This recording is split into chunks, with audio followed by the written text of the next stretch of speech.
ठीक है। अभी देखो नेक्स्ट टॉपिक जो है आपका वो है पेज ब्रेक। ठीक है, पेज ब्रेक हम करते क्या, जैसे मान लो मैं चाहती हूँ कि मेरा पेज ये जो है यहाँ तक बस कंटेंट लिखे, इसके बाद कोई कंटेंट ना हो, तो मैं क्या करूँगी, मैं यहाँ इस कॉलम के यहाँ पे क्लिक करूँगी। क्लिक करने के बाद मैं इंसर्ट पे जाऊँगी। इंसर्ट पे जाने के बाद मैं यहाँ पे पेज ब्रेक का ऑप्शन होता है मेरा यहाँ पे, तो पेज ब्रेक पे मैं यहाँ क्लिक करूँगी। तो अब देखो ये जो मेरे पैराग्राफ थे ये कहाँ पे चले जाएंगे, नेक्स्ट पेज में आपके यहाँ पे आ जाएंगे। ठीक है, नेक्स्ट पेज में आने की वजह से अब ये जो है यहाँ से आपका पेज ब्रेक हो गया। ठीक है, फर्दर अगर आपने फिर से कुछ करना है तो उसमें आप क्या कर सकते हो, जैसे मान लो अब ये चीज़ जो है मेरे को यहाँ इस पेज पे नहीं चाहिए, या मेरे को बीच में ब्लैंक पेज ऐड करना है, तो मैं बीच में यहाँ पे ब्लैंक पेज पे क्लिक करूँगी तो बीच में ब्लैंक पेज ऐड हो गया।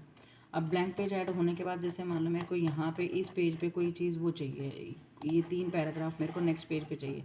आप पेज ब्रेक पे क्लिक करेंगे, पेज ब्रेक पे क्लिक करने के बाद ये आपका यहाँ पे आ जाएगा। ठीक है, तो इस तरीके से आप कोई भी कंटेंट आपका जो आपको अपने पेज पे नहीं चाहिए दूसरे पेज पे लेके जाना है, आपको एंटर प्रेस करने की ज़रूरत नहीं है। सीधा आप वहाँ पे क्लिक करके पेज ब्रेक पे जाएं, पेज ब्रेक इंसर्ट पे जाके पेज इसमें जाके पेजेस में जाके पेज ब्रेक पे क्लिक करें, वो आपका ऑटोमेटिकली नेक्स्ट उस पे आ जाएगा।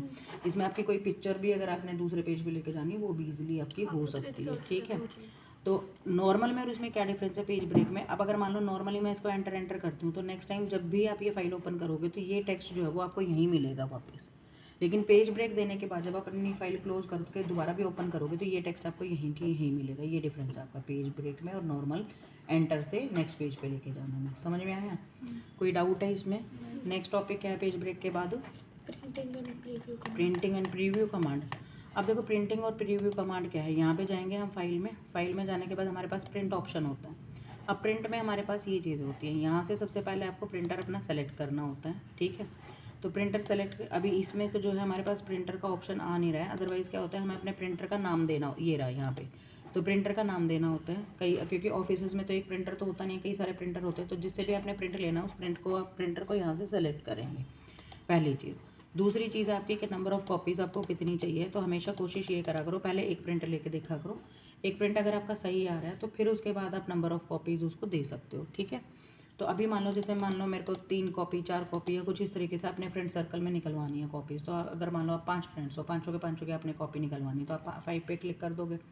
अब उसके बाद ये है सेटिंग में सबसे पहले क्या है, प्रिंट ऑल पेजेस। अब अगर आपने ऑल पेजेस प्रिंट कराने हैं तो आप इसी पे सिलेक्ट करोगे। ठीक है, या जैसे मान लो मेरा क्या है, मेरे को अभी ये मेरा करंट पेज है, अभी इस फाइल में अगर आप नोटिस करेंगे बैक में करके देखो, इस फाइल में मेरे 6 पेजेस हैं। यहाँ से देखो आपको पेजेस विजिबल हैं, ये जो मैं हाईलाइट कर रही हूँ एरिया 3 ऑफ 6, लेकिन मेरे को अभी कौन सा पेज मैंने सेलेक्ट कर रखा है, 3rd पेज पे मेरा कर्सर है। ठीक है, अभी जब आप यहाँ पे प्रिंट में गए हैं तो प्रिंट में जाने के बाद यहाँ पे जो है, अगर मैं पेज करंट पेज देती हूँ तो करंट पेज में अभी मेरा 3rd ऑफ 6 पेज है, आप नोटिस यहाँ पे करें तो ये क्या कह रहा है कि करंट मतलब 3rd पे हूँ, तो ये 3rd का ही प्रिंट निकाल लेगा, बाकी नहीं निकालेगा।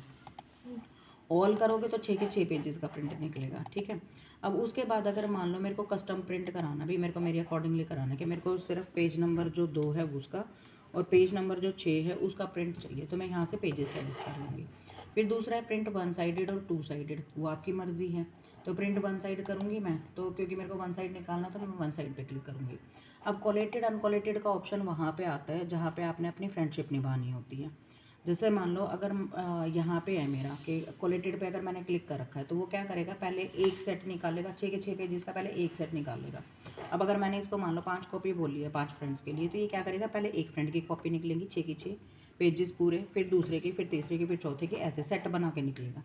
अनकोलेटेड अगर आप कर देते हो तो अनकोलेटेड में थोड़ा आपका काम बढ़ता है। उसमें क्या है कि अगर आपके जैसे मान लो 6 पेजेस है, 6 में से मान लो 3 पेजेस निकले हैं, तो 3 पेज, पहले 3 पेज मेरे भी होंगे, 3 पेज आपके भी, मतलब पहले पेज के पहले 5 प्रिंट आउट निकालेगा क्योंकि 5 फ्रेंड्स हैं, फिर दूसरे पेज के 5 प्रिंट आउट निकालेगा, फिर तीसरे पेज के 5 प्रिंट आउट निकालेगा अनकोलेटेड में। तो उसमें क्या है, उसमें सेग्रीगेशन का काम बढ़ जाता है। ठीक है, लेकिन आप क्योंकि फ्रेंड्स हो, मान लो बीच में लाइट चली जाती है तो आप एक दूसरे पे ब्लेम नहीं डाल सकते ना कि मेरा नहीं निकाला, मेरा नहीं निकाला, तो जितना आपका निकलेगा उतना ही प्रिंट आपके फ्रेंड का निकलेगा। तो यहाँ पे ये है कि फ्रेंडशिप निभा सकते हो बहुत अच्छे वाली। ठीक है ऐसे नहीं होगा कि एक फ्रेंड की तो सारी कॉपी निकल गई और दूसरे के पास कुछ है ही नहीं मटेरियल, तो यहाँ पे अनकोलेटेड में आप फ्रेंडशिप निभा सकते हो बहुत अच्छे वाली। ठीक है, तो अनकोलेटेड हम तब चूज़ करेंगे। कोलेटेड ये है, मजाक कर रही हूँ, मतलब ऑफिस में ऐसे एक कॉपी अगर आपने निकालनी है तो इस तरीके से आप कर सकते हो, मेनली हम कोलेटेड पे यूज़ करते हैं। फिर आता है कि आपने पेज को रखना कैसे। पेज को आपने पोर्ट्रेट, अभी जैसे पोर्ट्रेट है, अब अगर आपका मन कर रहा है कि भाई पोर्ट्रेट पे तो मेरा डेटा नहीं आ रहा, तो मैं इसको लैंडस्केप भी यहाँ पे कर सकती हूँ। अभी देखो आपका पेज जो है वो हॉरिजॉन्टली प्रिंट होगा, ठीक है। अब अगर मेरे को इसको पोर्ट्रेट में ही रखना है तो मैं इसको फिर से वर्टिकल में उसमें कर दूँगी, तो ये मेरा पोर्ट्रेट आ जाएगा। फिर पेज का साइज़ पूछता है हमसे कि पेज का साइज़ जो है वो मैंने किस पे करना है। तो मैंने सुबह सिखाया था ना कि लेटर पे भी आप अपना अपने अकॉर्डिंगली प्रिंट निकाल सकते हो। तो अब अगर मान लो मेरे को खाली यहाँ पे मैंने लिखा आपके कॉलेज का नाम और मैं इसको एनवलप पे प्रिंट कराना चाहती हूँ, या मैंने आपके घर का एड्रेस लिखा और यहाँ से मैंने कहीं पे कॉलेज का नाम लिखा और फिर मैं इसको एनवलप पे प्रिंट कराना चाहती हूँ, तो मैं यहाँ से क्या सेलेक्ट करूँगी, यहाँ से मैं फिर लेटर सेलेक्ट करूँगी, ठीक है। ये इस तरीके से तो लेटर पे मेरा प्रिंट आएगा, ठीक है। अभी मेरे को A4 पे निकालना है तो मैं A4 यहाँ से सेलेक्ट कर लूँगी। फिर मार्जिनस होते हैं, मार्जिनस में आप वही जो मार्जिन कस्टम मार्जिन आपने वहाँ से सीखे भी हैं, ये कुछ आपके बेसिक होते हैं, नॉर्मल, नैरो, मॉडरेट। एक्चुअली इनमें कुछ प्री फिक्स विड्थ होती हैं और हाइट और टॉप और बॉटम में स्पेसेस ऑलरेडी गिवन होते हैं। आपको ये नहीं चाहिए, आपको अपने अकॉर्डिंगली चाहिए, तो फिर से वही मार्जिन जो आपने पेज लेआउट में सीखा है, पेज लेआउट वाली वीडियो में, तो उस पर जा सकते हो। तो फिर से टॉप में, जैसे मान लो टॉप में मेरे को सिर्फ 2 सेंटीमीटर स्पेस चाहिए, बॉटम में भी मान लो मेरे को 2 सेंटीमीटर चाहिए, लेफ्ट में सपोज करो मेरे को 1.5 ही चाहिए, राइट में भी मेरे को 1.5 ही स्पेस चाहिए, मेरे को ज़्यादा नहीं देना टॉप लेफ्ट और राइट में। गटर में सपोज करो मेरी पोजीशन जो है वो लेफ्ट है और थोड़ा सा मैं बाइंडिंग के लिए जो स्पेस देना चाहती हूँ वो मैं 1 सेंटीमीटर का देना चाहती हूँ। तो ये सारी चीज़ें मैं सेट करूँगी, ओके पे क्लिक करूँगी, तो ये मेरा उस अकॉर्डिंगली ले लेगा सारा। देखो यहाँ पे लेफ्ट और राइट जो है 1.5 आपको विजिबल भी है, ठीक है। अब एक पेज पे आपको कितनी शीट्स चाहिए हैं वो भी आप डिसाइड कर सकते हो। जैसे नॉर्मली हम 1 पेज पे 1 शीट ही रखते हैं, लेकिन समटाइम्स 2 पेजेस आपको एक ही शीट में चाहिए हैं, या 4 पेजेस आपको उसमें चाहिए हैं, या जैसे मान लो 16 पेजेस आपको एक शीट में चाहिए, तो आप 16 पेजेस भी एक पर्टिकुलर शीट में दे सकते हैं, लेकिन फिर वो जीरोक्स टाइप लगेगा आपको, फिर वो प्रिंटिंग टाइप में वो वाली बात नहीं आएगी। तो नॉर्मली हम 1 पेज लेके 1 शीट पे लेके चलते हैं, ठीक है। तो ये सारा का सारा मेरा प्रिंट का है। अब यहाँ पे प्रिंटर कनेक्ट है नहीं, ऑलरेडी सेटिंग्स मैंने सारी कर ली हैं।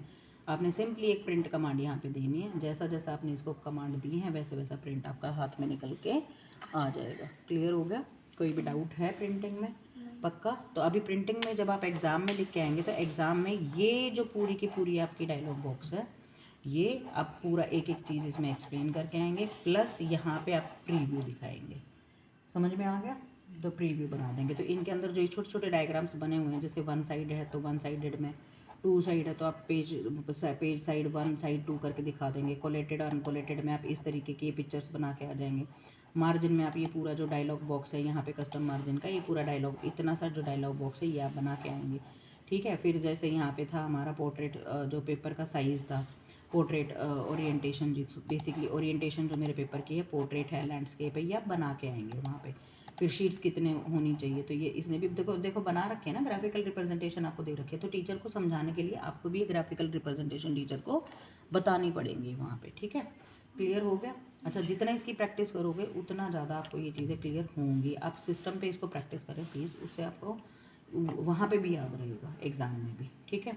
All the best.